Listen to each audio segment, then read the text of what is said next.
All right. Imperfect Parenting Podcast with Seth Dahl, Ben Serpell, and myself. Brittney Serpell. The pretty one. I'm just keeping you guys all fashion forward. That's my goal here. No, we're having fun. Yes, we we are are. been talking about all sorts of things, and always fun when Seth's here. But we're going to dive into I've never been, outnumbered by the boys on the podcast before this season. Until now.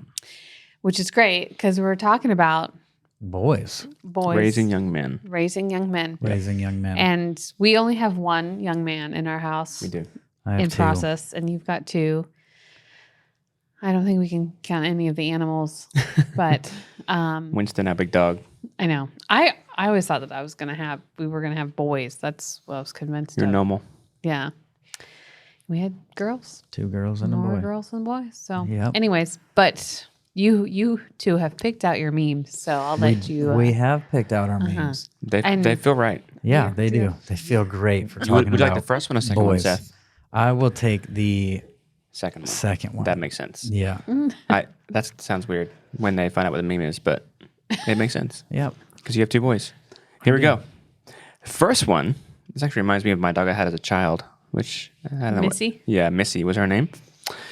But this is a little boy holding his dog. The dog's on 2 feet, kind of standing up against a glass sliding door. It's a little They like got poodle. their arms around each other. Got their arms around each other. The baby's, he's probably like, what, 2? Yeah, maybe 3, but kind of looking out into the grassy field with great anticipation. And it says this: one day you will reach the handle and we can both go pee outside. Yes. Supposed to be the dog talking to the kid. Uh-huh. Hey, One buddy, day. one of these days soon we can both go pee outside. Why do you think that's a good one for talking about boys? Well, we're just sitting there laughing about this. My son, which he probably gets it from me. No, I'm sorry. He doesn't get it from you. I he gets definitely it from doesn't. me. He got I it only from pee you. outside when we're camping, and I have you have to. to. Sure. I never will- once, while having a bathroom available to myself, have I gone outside and go, Our son's you know like, what? "Mom does I'm it all gonna the go time." pee in the garden. Never once has this ever happened. What I was going to say, I'm sorry, is he will walk past the bathroom Go to outside. the back door Yeah. to go pee. Yeah. Well, he goes, I gotta go pee, and runs to the back door. I kind of love it. I do I too. know it's about It's being great. outside. And Well, the funny thing that happened the other day is it rained like crazy. And so there's like this stream in our backyard. It was nuts. Half the grass was flooded. It was wild. And you and Lincoln went outside to see it. adventure. and then pee in it. And then all of a sudden, my mom and I were at the door looking at this water, and the two of you are standing there. And I just started shaking my head. She goes, do they think that we don't know what they're doing? I said, yeah, that's the pee stance. Oh, And the two of you are just peeing out in the bushes, taking a whiz. looking at the Something cow about field. taking a pee with my son. Oh, yeah. I don't know. I love it. My boys are the exact same. But Lincoln can reach the handle at this point, so he Yeah. does it himself. Yeah. He does it himself. He goes out to pee Him and, he takes him and the Rosie dog. go Yep. outside. Yeah, they Rosie pee and together. him go. All right. The next meme is just words, no pictures. But this one says, at least 80% of raising boys is asking them to get their hands out of their pants. And all the boy moms and dads said, "You get me." Our dog even does that. He Our just dog puts his hand in He has Yes. pants on? and no pants, but he'll Wow. put his paw down there and I'm like, wow, you're a boy. Yeah. Well, we did talk about it before that men have a relationship with their penis that they've got to work out. So That was a conversation we had months in here. ago. if you missed it, I've gone into my boys' room and one of them's fallen asleep with their hand down their pants. I'm gonna leave that where it is. I don't understand. Don't understand. Sorry, guys. Yeah. All right. It's Well, okay. raising young men. Moving on. So, But it's What are real. we doing? This is all Raising real. young men. raising young men is helping them stop doing that. Do you think? Well, in public. Letting them Yeah, I pee was gonna outside- say- yeah, in public. I sleep A with little a more man, discreet. so I know the full truth. Where's this going? I think that there's still hands in pants. Oh yeah. Yeah, that's all I'm saying. Yeah, that sounds. Inappropriate. Yeah. Well, you know what? It's kind of what we've done here. Whenever we talk about We have been this, quite If inappropriate. we can talk about it, we're going to. I love Yep. it. I love it about you too. Don't change, okay? No, we won't. So there is lots to cover. I think both Seth and I love this topic. We found ourselves in different places together, learning about masculinity, manhood. We're in a group together where we this is the whole point of the group with 12 other men, where we're just challenging each other to stay healthy as men in your family, in your walk with the Lord, in your job. So, again, there's lots to cover here. I think our first note that I want to start with is young men are learning how to carry responsibility, which is a huge setup to be successful men. So young boys are learning how to carry responsibility. Yeah. Talk to me for a minute about your own experience with that, raising these little guys. holders. Well, Oh my goodness. I have quite a few stories. I mean, we just try to create an environment in our home where responsibility is expected and normal. And hey, we take responsibility for animals that we have. You know, August has his own dog, so it's like, hey, your dog needs you to take responsibility for her, or she is not going to make it. And he's done great. And then Arrow has a rabbit, and so he goes out there and takes care of the rabbit, and he does awesome. So I think that's a huge part. Like, we just kind of have it in our culture of our house of like, you have responsibilities, and this is what young men do: is keep things alive, take care of them, make sure they're okay, pay attention to them, provide for them, feed them, nourish them, protect them. Yeah. You know, they're really big on that. I have a really fun story. August has lots of knives and blades and stuff, right? And he has a sword, like a really full-on big samurai type sword in his closet. And one night, it was really cool. The dogs started barking like crazy, which there's so many dogs in our neighborhood. It's kind of like if one starts, they're all going. So all these dogs are barking, and I wake up and I go out and I open the door to like talk to the dogs and kind of see if I can tell what's going on. And August hears the door open and thinks, I didn't find this out till the next day, he thinks someone has come in the house. And he doesn't know it's me. So he goes into his closet, grabs his sword, and comes sneaking out. And he's ready until he sees me. And then he goes back in real fast, puts his sword away, and then comes back out and talks to me. So I don't know he's done this till the next day. He tells Lauren, and she's like, August came out with his sword until he saw you. I'm like, no way. So I talked to him. I said, you know, buddy, what are you doing? He's like, well, I thought someone came in the house and I was going to protect us. I said, wow, That's awesome. taking responsibility for protecting us. And if something had happened to me, you were there. And if I wasn't awake, you were there. I'm like, wow, man, that's really amazing. So young man, like, you're stepping up, taking responsibility to protect our family. I loved it. Like, it's also a little nerve-wracking. 10-year-old boy carrying around a sword in the middle of the night. I'm glad he recognized you. Yeah, I'm like, hopefully you recognize when it's me and don't hit me with that thing. Yeah. But also glad, like, oh, I just told him, like, you're becoming a man. Like, that's what men do. If someone tries to come in your house, you need to stop them and protect us. Yeah. And you're doing that. Well, I just even think about the analogy you're using of a sword. Like, you have to know how to actually wield that thing and how to handle that much power. Like, this in your hands, if not dealt with correctly, could be very dangerous. Yeah. And I think one of the words that keeps coming up for me lately is the word meekness, which is actually learning how to withhold the power you have for the benefit of those around you. The people benefit, even though you have more power, you might be more powerful, be it stronger, be it taller, you know, whatever it is, more money. Yeah. The list goes on. But you actually carrying meekness in each situation sets you up to be the protector, to be the provider, the connector. You know, we talked to Lincoln a lot about how he protects his sisters. That one of his responsibilities is how he treats them. Yeah. That how he treats women, he's practicing right now. There's a lady coming his way one day down the road, a long way down the road, where he's going to have to have the right tools to provide for her, connect with her, and have her feel safe and protected. Yeah. I think with that, one of the things I love about having animals is that kind of thing. Yeah. Like, I intentionally tell my boys, I'm like, wow, the way you take care of your bunny or the way you take care of your dog, you're preparing yourself to be a good dad. That's what dads do. That's what good dads do, is take care of it. I love it. I'm like, animals give them such an opportunity to practice this kind of stuff. Yeah. We had this moment, Lincoln and I did. Ben was sick, I think, when it happened. And it was one of those days that it was like I had to do filming and Ben had been sick for days and, I'm running out the door. Kids are in school, so I'm giving hugs and kisses goodbye and I'm leaving. And as I'm leaving, one of the goldfish is obviously not doing well. That's right. And it's not been doing well for a little while. And we've been watching it and it's not okay. It's barely alive. And I'm going to be gone all day. I'm like, ugh.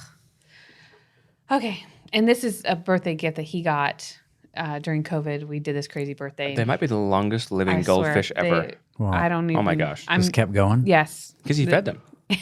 They're not. They've grown so much and they've lived forever. So I go over to him and I said, hey, we've been watching, I think the fish name was Steven.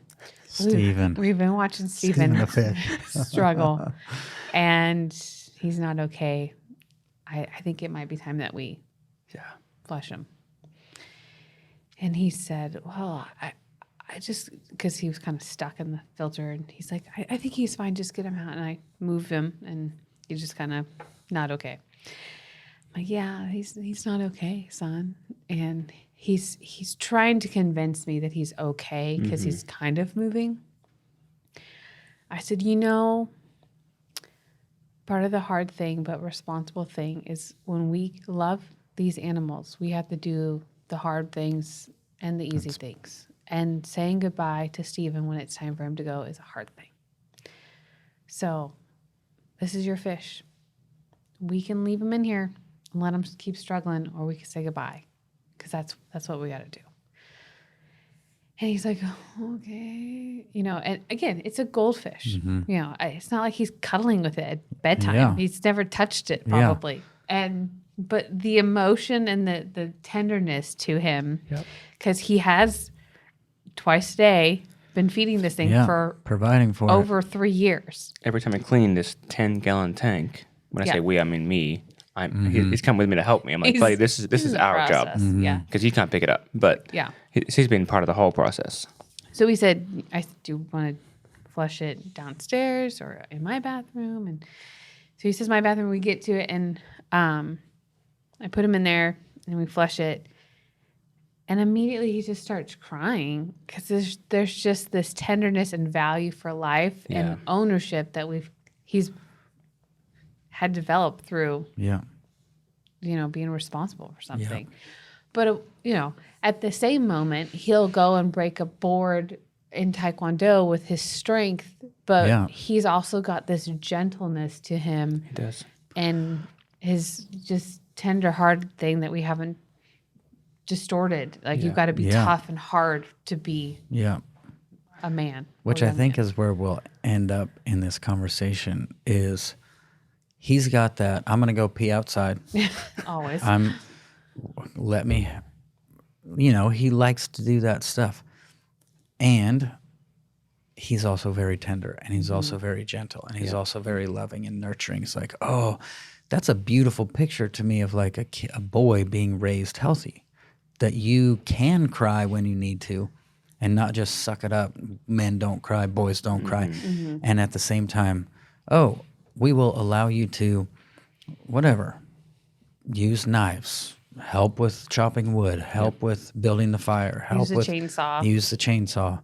And I love that. I think Ben and I were not that long ago in Wyoming on thousands and thousands of acres, and we went to a shooting school to learn how to shoot guns. Long range shooting school, 1,000 yards. I know. Pretty much to do it. It was awesome. Tone, she's mad. Lauren and I You wanted to go. It. I know. You guys would have probably been hitting the targets before us. We would have been better than the boys, probably. But, Okay, move on. Challenge. Go ahead. So we're there, but Ben and I are there. Danny's there. A bunch of these men are there, and one of my friends came. His name's Cody. He's a stuntman. He's a horse stuntman. So he's grown up around horses. Yeah, you know him well. And Cody is like, he's awesome. He's one of the best guys I know. And he is so wrecked at this place because, part of the group is shooting guns, dialing in their scopes and all that stuff, learning all that, which is so cool. while half the group is doing that, the other half is riding these massive horses, these half draft horses. So they're like draft horses, but not full drafts. They're monsters. We're all just picking a horse, asking the Lord which horse, getting on, throwing the saddle on, doing all that, and riding for hours, jumping naked into icy cold streams. Fantastic. It was so great. But Fantastic. we're going, and Cody is so messed up. He's saying the guys who are in charge of the horses, like now we all know them. Now we're all friends. Now I'm like, I just went with them to Idaho.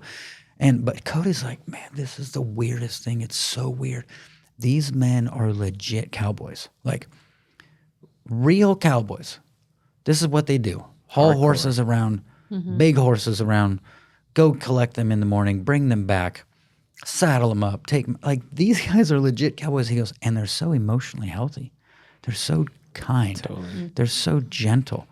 But those are cowboys. And he was messed up because he's like, all I've ever seen is cowboys that are, you fall off the horse, you just act like you're okay. Even if you broke something, you don't show any emotion. You just suck it up, man up, and keep going. And I think there's once in a while, there's times for that. Like, hey, we got to get up and go. Yeah. But at the same time, he's just like, I feel like my worlds are merging. They're incredible. Combining because he's also a pastor. And he's like, and pastor, you're kind and gentle and you're the shepherd to your pastoring flock, people. But he's grown up with cowboys his whole life as well. And so it was really cool to see that. But it's this thing that we were all kind of, I think all of us in some sense were going like, wow, it's really manly to shoot guns at 1,000 yards. It's really manly to ride horses. And it's really manly to talk about our hearts and what's going on and being vulnerable. And here's where I'm not doing okay. And here's where I'm struggling. And here's where I'm hurting. Like we all leave this camp after like 3 days and we're like, well, that was the best thing ever. We open our hearts to each other. But it was, to me, it was this great picture of like, oh, you guys do the manly stuff that men do. And you also do the things that most of us were told men don't do.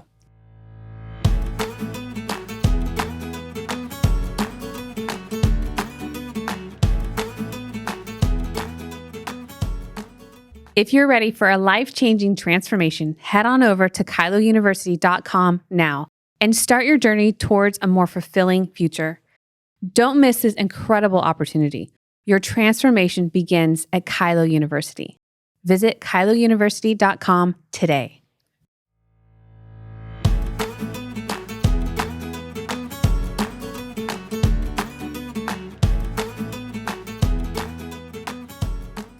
I think about lots of moments in my own life where I've been learning these kind of lessons. But one was Alaska, where with these men who just, if you're from Alaska, wow, you're that breed.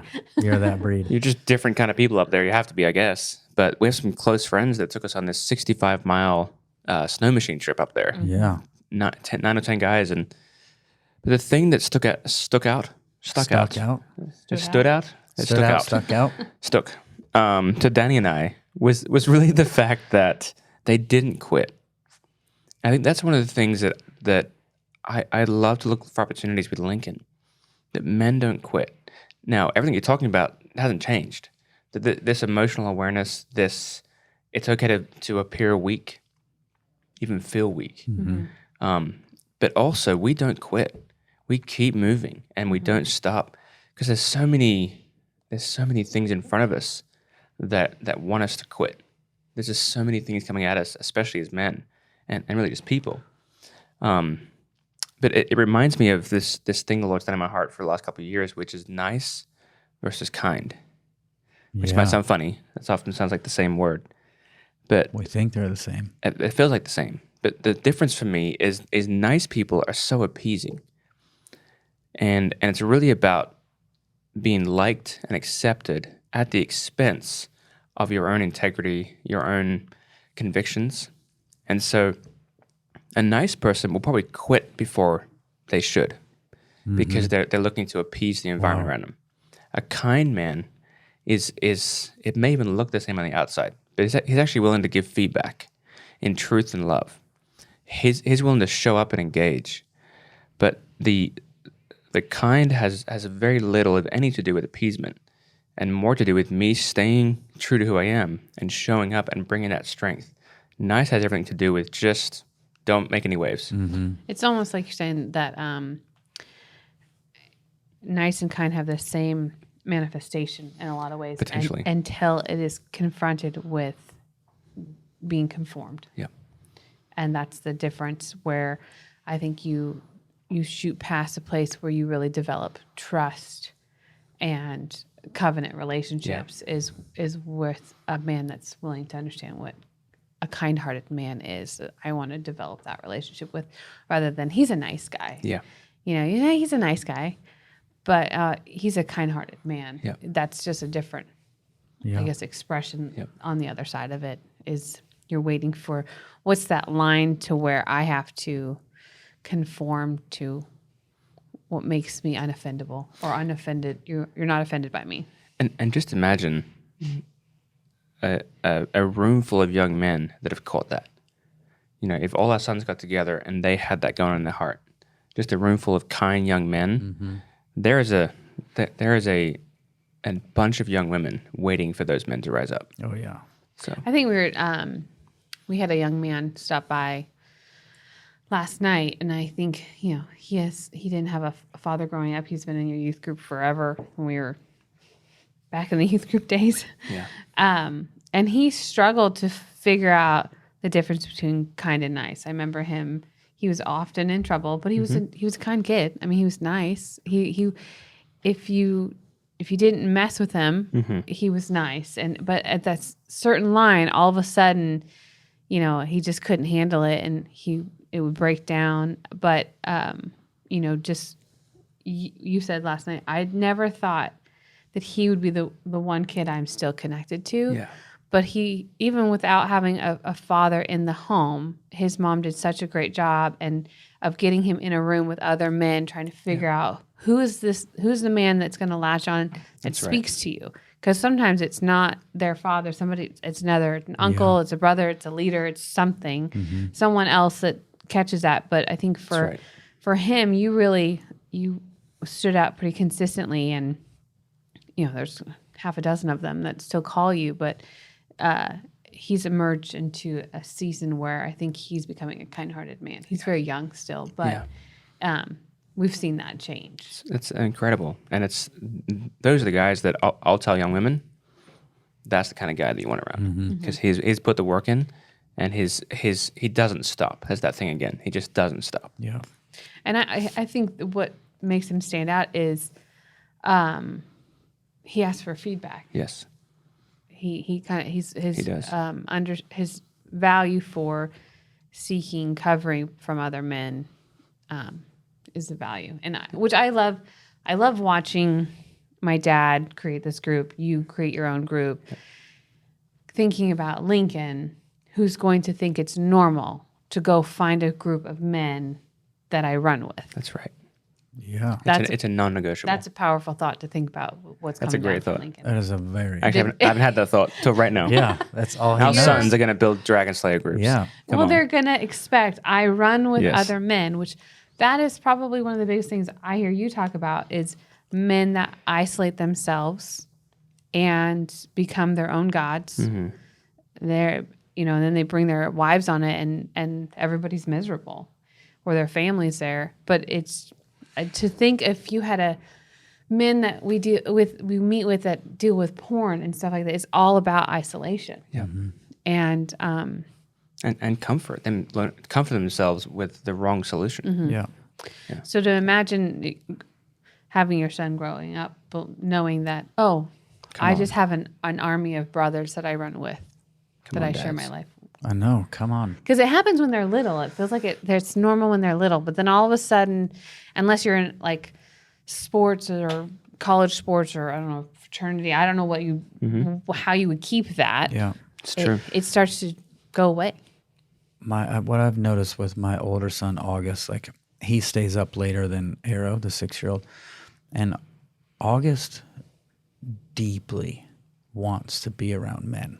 So like I'll be outside with our neighbor guy who comes over and we hang out and talk, and he's about to become a father for the first time. So he's over and, he just picks my brain, we talk, or he doesn't pick my brain or whatever. We just hang out. But he's also in our Dragon Slayer. So me, Ben, him, and a bunch of other guys. And so we'll be out there on the computer, zooming over into California from Texas and all this stuff. But whenever I'm out there, we'll have other guys over just around the fire, hanging out.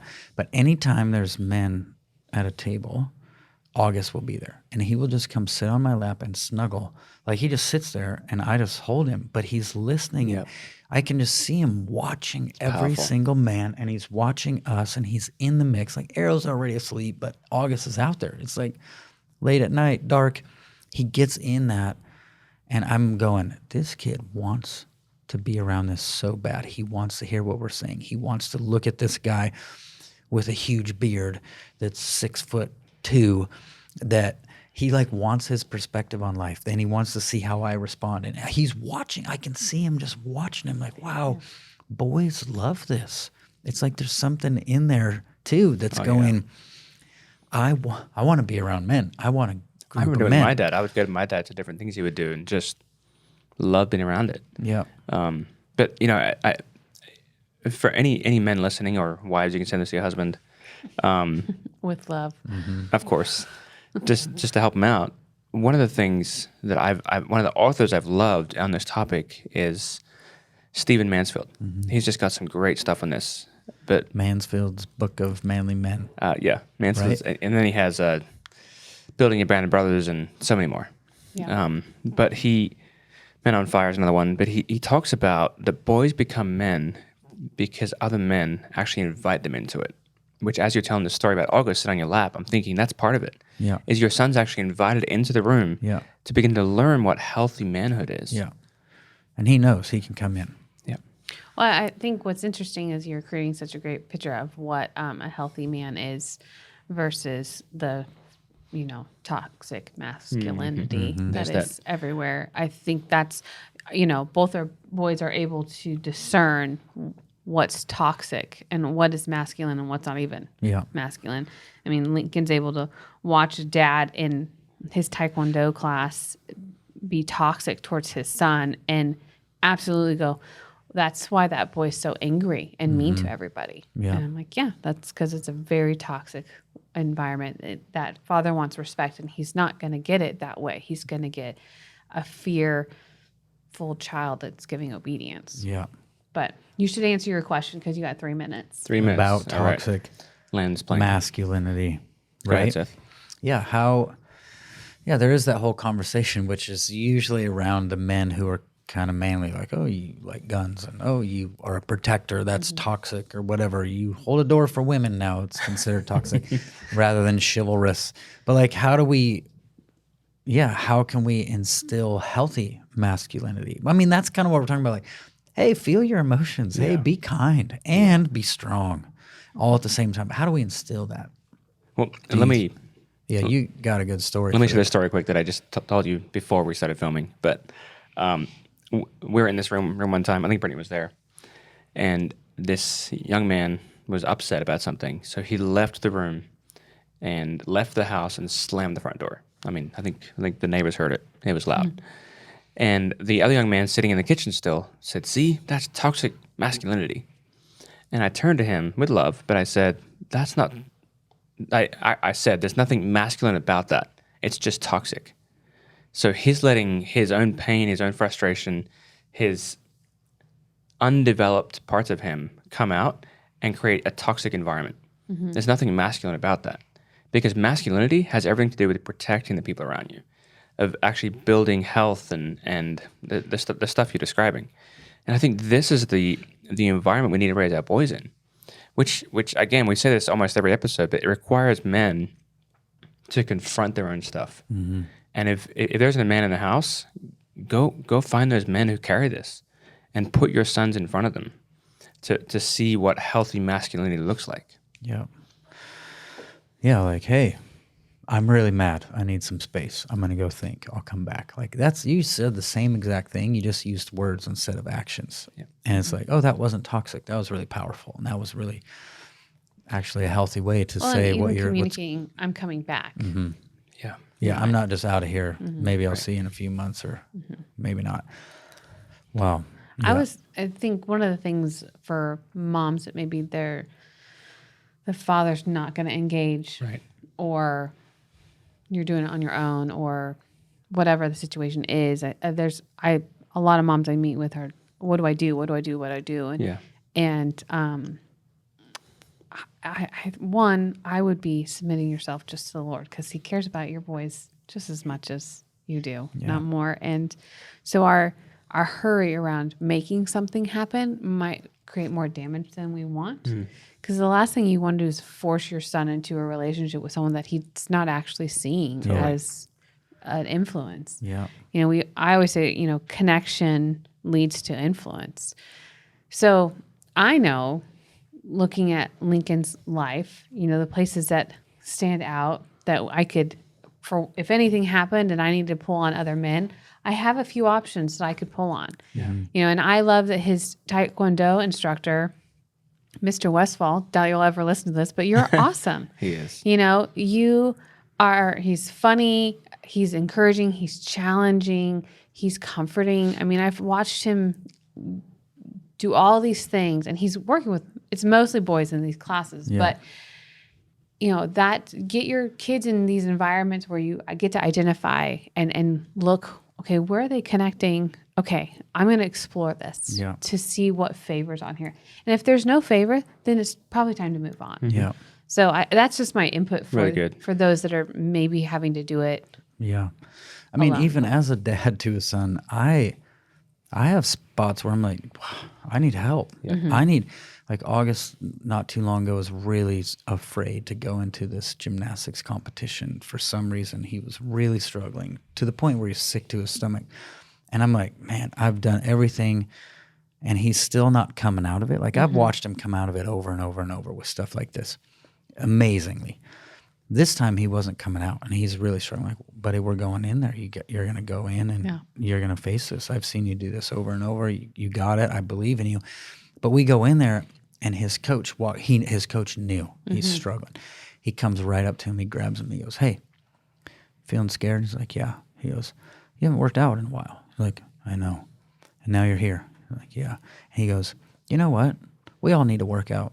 We've missed a few days because of the ice storm here in Texas, whatever." He goes, "How about we just go do our workout with some people watching?" And my son was like, "All right." And he goes in. And I was like, oh, I need the coach. I need Coach Greg to help when I'm even not just like if you're a single mom. Awesome. If you're a dad going for it and you get stuck, like that's when it's good to have the coach or to have the pastor or to have the other man. And this is a huge piece for even like the dragon, like the having men around me. That's part of it. Yeah. Like I want my wife to have someone to call and say, my husband's being no fun. Yeah. I need some help. Yeah. My son's struggling and we're not sure what to do. Yeah. Or maybe Lincoln takes up, I don't know, motocross, and we know that Eric is amazing in motocross. Like you could try and learn it with him, and I'm sure you would. But first phone call, if he surpasses your experience, and all of a sudden you're like, "Who do I call?" I call one of my men that know this is your expertise. Yeah, I think that's just the point, is to rally around and not be afraid of raising young men to be great men. Come on, yep, we need them. So awesome. Yeah. Good podcast. Always love the conversation. Yep. Gentlemen, thank you. Boys to men. Thank you, darling. All right. We'll see you next time. Bye.